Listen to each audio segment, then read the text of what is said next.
ہرائے۔ اور جب سکندر اعظم جنوبی پہاڑوں کی طرف سے نیچے آیا تو اس نے وادی کے دامن میں ایک قدیم کارواں شہر ہرائے کے بالمقابل ایک اور سکندریہ کی بنیاد رکھی اور اپنی فوج کے مفلوج سپاہیوں کو وہاں آباد کر کے خود آگے بڑھ گیا۔ ہیرلڈ لیمپ ہماری بس ایک خشک پہاڑی کو عبور کر کے ایک ہری بھری وادی میں داخل ہو گئی۔ سامنے ہری رود یعنی دریائے ہری بہہ رہا تھا۔ ہری، ہرائے اور آریہ تینوں ہرات کے قدیم نام ہیں۔ دریا کے پار سڑک کے دونوں طرف چیڑ کے درختوں کی قطاریں دور تک چلی گئی تھیں۔ وادی کی ہریاول اور درختوں کے سبزے کو میری دکھتی ہوئی آنکھوں نے اپنے اندر سمو لیا۔ میں نے آج تک جتنے بھی شہر دیکھے ہیں ان میں سے کوئی بھی اتنی خوبصورت سڑک کے اختتام پر نہیں ہے۔ 10-12 میل کا یہ ٹکڑا دونوں طرف سے مختلف قسم کے درختوں اور پھلوں کے باغات سے بھرا پڑا ہے۔ چیڑ کے انہی درختوں کو ایرانی مصوروں نے موتیوں کی ایک مالا سے تشبیہ دی اور ہرات کو اس کے درمیان میں جڑا ہوا یاقوت کہا گیا۔ درختوں سے پرے مٹی کی دبیز دیواروں کے پیچھے خوبصورت رہائشی مکانات سرو کے درختوں میں چھپے ہوئے تھے۔ مشرق نے ہمیشہ سے ہی باطنی خوبصورتی کو ظاہر پر ترجیح دی ہے۔ ہم شہر میں داخل ہوئے تو شام ہو چکی تھی۔ بس ایک تنگ دروازے میں سے گزر کر ایک گندے اور تعفن سے بھرپور اڈے میں جا کھڑی ہوئی۔ ہم نے اپنا سامان اتارا اور اڈے سے باہر ایک وسیع اور کشادہ پتھریلی سڑک پر آ نکلے۔ سامنے ہوٹل بہزاد کا بورڈ دیکھ کر ہم اندر چلے گئے۔ ہوٹل صاف ستھرا اور مناسب تھا۔ ڈیک سے کمرے کی چابی لے کر ہال میں داخل ہوئے تو سامنے سیاحوں سے درخواست کے بورڈ پر نظر پڑی۔ یہاں چرس پینا ایک حد تک منع ہی سمجھیں۔ ٹھنڈے پانی کے غسل نے تمام دن کی سستی اور تھکن دور کر دی۔ کھانے کے لیے نیچے کمرے میں آئے تو وہاں ہڑبنگ مچی تھی۔ زیادہ تر غیر ملکی سیاح تھے۔ ایک لمبی داڑھی والے صاحب $3 وصول کر کے اسٹوڈنٹ کارڈ جاری کر رہے تھے، جنہیں دکھا کر بسوں اور ریل گاڑیوں کے کرائے میں تخفیف کرائی جاتی ہے۔ مجھ سے مخاطب ہوئے تو میں نے کہا، مجبوری ہے، میں طالب علم نہیں ہوں۔ داڑھی پر ہاتھ پھیر کر فرمانے لگے، تو برخوردار کارڈ بھی تو جعلی ہیں۔ دوسری میز پر ایک فاقہ زدہ ہپی براجمان تھا۔ میں نے ہرات کی تاریخی عمارات کے بارے میں پوچھا تو کہنے لگا، چرس کی سگریٹ کا ایک کش مجھے ان زمانوں میں لے جاتا ہے جب ان عمارات کی تعمیر ہو رہی تھی۔ اب دیکھ کر کیا کروں؟ پچھلے 2 ماہ سے ہرات میں ہوں، چرس پیتا ہوں اور سوتا ہوں۔ علی سامنے بیٹھی ہوئی امریکی لڑکیوں کی طرف دیکھ کر برابر مسکرائے جا رہا تھا۔ وہ اٹھ کر ہماری میز پر آ گئیں۔ میں کوکا کولا پیوں گی، علی نے فوراً منگا دیا۔ بل آیا تو معلوم ہوا $3 کا ہے اور ایران سے درآمد شدہ ہے۔ کوکا کولا پی کر لڑکی نے اپنی نیلی پتلون کی جیب سے ایک بھورے رنگ کی ڈلی نکالی اور میز پر رکھ دی۔ ایک سگریٹ کا آدھا حصہ تمباکو سے خالی کر کے ڈلی کو ماچس جلا کر پگھلایا اور تمباکو میں بڑی مشقی سے ملا دیا۔ اس مرکب کو سگریٹ کے خالی حصے میں بھرا اور ایک لمبا کش لگا کر علی کی طرف بڑھا دیا۔ پیو۔ یہ کیا ہے؟ علی بالکل بوکھلا گیا۔ چرس اور کیا؟ اور اس نے دھواں علی کے منہ پر بکھیر دیا۔ علی نے دبی زبان میں مجھے دروازے کا پیدائشی حق استعمال کیا اور ہم کھانا کھائے بغیر ہوٹل سے باہر آ گئے۔ ہرات کے بڑے بازار میں خوب رونق تھی۔ قدیم وضع کی تنگ دکانوں کے باہر خوبصورت پوستینیں، کھالیں، نمدیں اور خراسانی قالین سجے ہوئے تھے۔ مجھے ہلکے بھورے رنگ کی ایک پوستین پسند آ گئی، جس کے گلے اور بازوؤں پر سفید دھاگے کی کڑھائی بے حد بھلی لگ رہی تھی۔ موسم سرما کے لیے خراسانی گڈریوں کا روایتی لباس خالص کراکلی ہے، دکاندار نے کہا۔ آپ کے لیے صرف 3000 افغانی۔ سودا 1500 میں طے ہو گیا۔ میں نے پوستین پہن کر دکان کے شیشے میں دیکھا، خاصا اسمارٹ لگ رہا تھا۔ ہم سیر کرتے ہوئے بڑے چوراہے تک آ گئے، جو پورے ہرات کا مرکز ہے۔ چوک سے بائیں ہاتھ جاتی ہوئی سڑک کے آخر میں مسجد جامع کے میناروں اور گنبدوں کا ہلکا سا خاکہ تاریکی میں نظر آ رہا تھا۔ ایک بوڑھا افغان فٹ پاتھ پر بیٹھا گوشت کے چھوٹے چھوٹے ٹکڑے سیخوں پر بھون رہا تھا۔ ہم نے وہیں کھڑے ہو کر چند سیخیں کھائیں اور واپس ہوٹل کی طرف چل دیے۔ راستے میں بوندا باندی شروع ہو گئی، جو ہوٹل پہنچتے تک تیز بارش میں بدل چکی تھی۔ میں نے کمرے میں جا کر کھڑکی کھولی تو ہرات کی کچی گلیوں کی سوندھی خوشبو سارے کمرے میں پھیل گئی۔ سڑک کے پار قہوہ خانے میں چند افغان کوئی قدیم خراسانی لوک گیت بلند آواز میں آلاپ رہے تھے۔ بستر کے ساتھ سفید دیوار پر کسی منجلی سیاح نے سرخ لپسٹک سے ہوٹل بہزاد لکھا ہوا تھا، جس کے نام نے مجھے مسحور کر دیا۔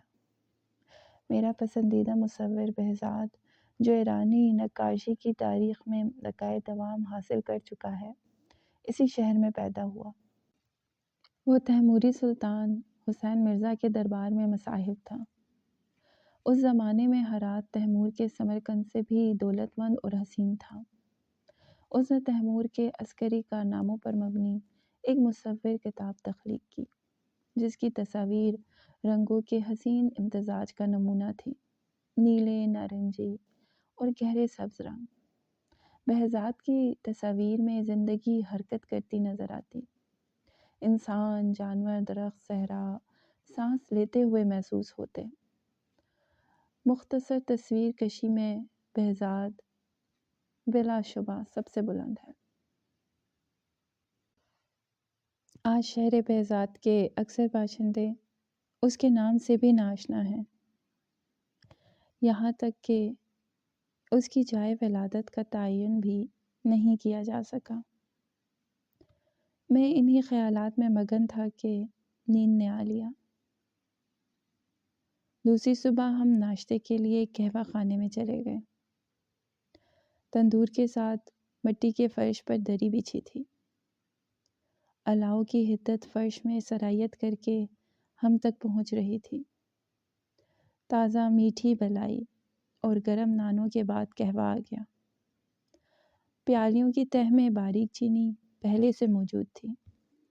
آپ قہوہ پیالی میں انڈیلیے تو چینی ایک ایک تہہ خود بخود کھل جائے گی اور آخری پیالی تک آپ کا ساتھ دے گی۔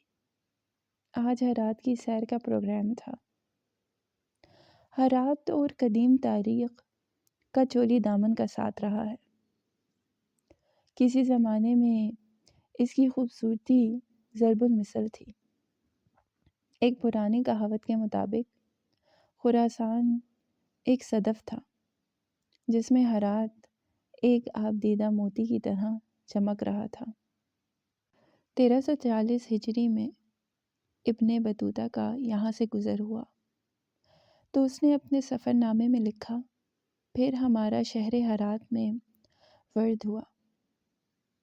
یہ خراسان کے تمام شہروں میں سے زیادہ آباد ہے۔ خراسان کے شہر بڑے بڑے ہیں جن کی تعداد 4 ہے۔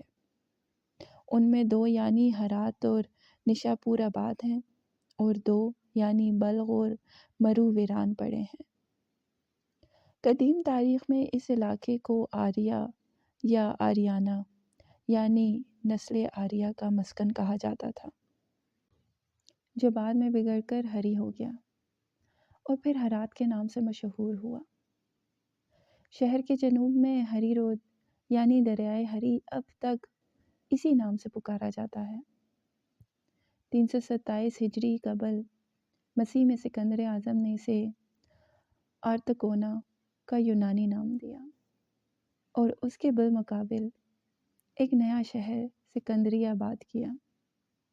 فرشتہ کی تاریخ کے مطابق 651 میں حضرت عثمان رضی اللہ تعالیٰ عنہ کے گورنر عبداللہ بن امیر کے ہاتھوں ہرات فتح ہوا اور ایران کی مسلم سلطنت کا ایک حصہ قرار دیا گیا۔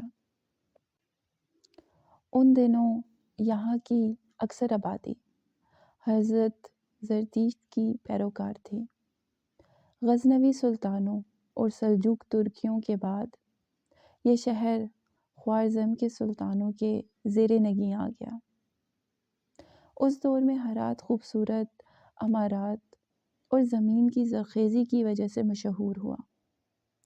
ایران اور توران کی خونریز جنگوں کے باوجود ہرات کی خوشحالی میں کوئی فرق نہ آیا اور یہ ایک ایسا اہم تجارتی مرکز بن گیا جہاں سمرقند، بخارا، دہلی اور دمشق سے آتی ہوئی عظیم شاہراہیں آپس میں ملتی تھیں۔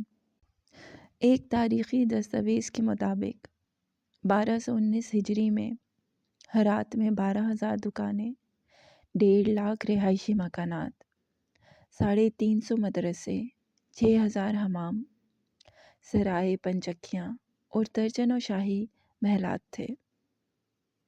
یاقوت نے اسے خراسان کا امیر ترین اور سب سے بڑا شہر قرار دیا۔ امن اور آتشی کی اس فضا میں چنگیز خان کے حملے نے زہر گھول کے رکھ دیا۔ ہراتی تاریخ دان خوند میر کے مطابق چنگیز خان کے 2 حملوں میں 15 لاکھ سے زائد شہری قتل ہوئے۔ سب سے پہلے 1219 ہجری میں چنگیز خان نے ہرات کو تباہ کیا، لیکن سلطان جلال الدین نے کمال شجاعت سے تاتاریوں کو مار بھگایا۔ 3 برس بعد ایک مرتبہ پھر تاتاری حملہ آور ہوئے اور شہر کی اینٹ سے اینٹ بجا دی۔ ہرات زندگی کی ایک رواں داواں لہر تھی اور چند سالوں میں ہی انہی کھنڈرات سے ایک نئے ہرات نے جنم لیا، جسے غوری سلطانوں کے تحت ایک مرتبہ پھر چمن ایشیا کے لقب سے پکارا جانے لگا۔ اس کے کوچہ و بازار میں یہ کہاوت عام ہو گئی کہ ہرات ہی دنیا کا خوبصورت ترین شہر ہے۔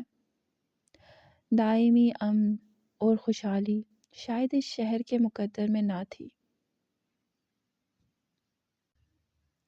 1381 ہجری میں امیر تیمور وسط ایشیا کے ترکوں کی معیت میں سمرقند سے نکلا اور ہرات پہ حملہ آور ہوا۔